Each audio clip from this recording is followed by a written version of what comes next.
Peter Sam had been worried. He kept on saying that the real Duke never came. "Rubbish," said Duncan.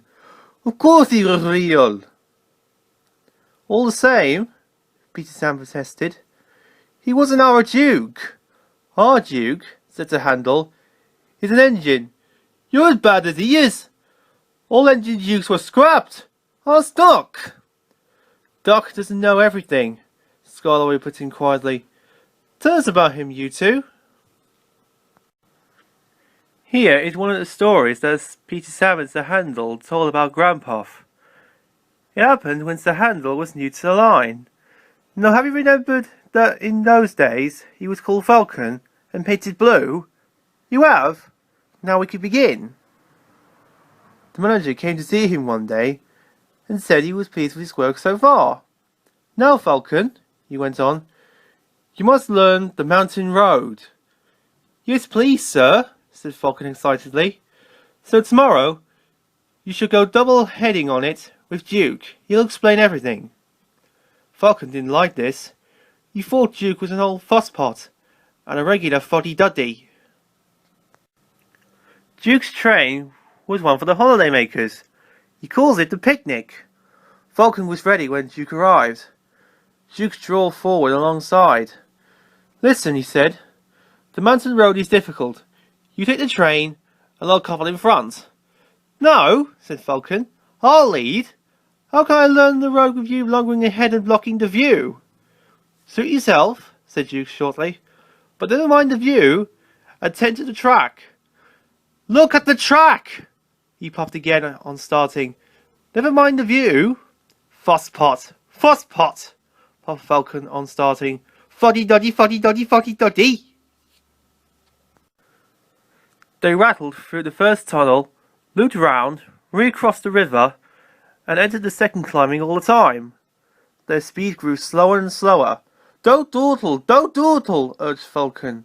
No hurry," puffed Duke solemnly. The tunnel was curved and pitch dark. Falcon felt stifled.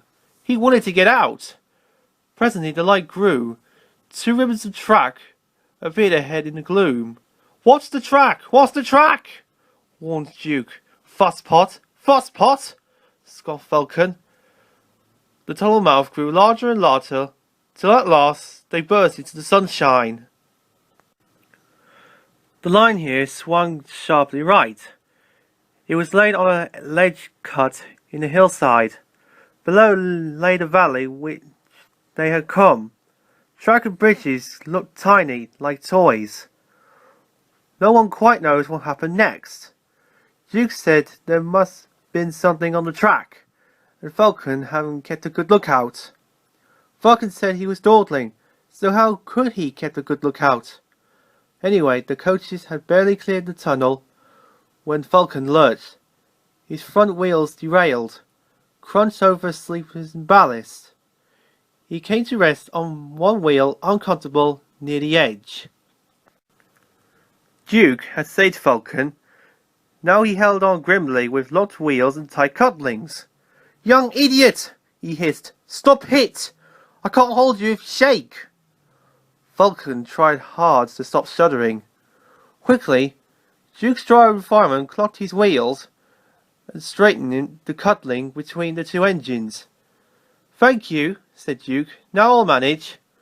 With Duke secure, the 2 crews, held by the plate layer, plucked up Falcon's front end. They were looking forward to a rest when Duke began wishing in an alarming way. His fireman ran to his cab. "Water!" he cried. "We want water! Quickly!"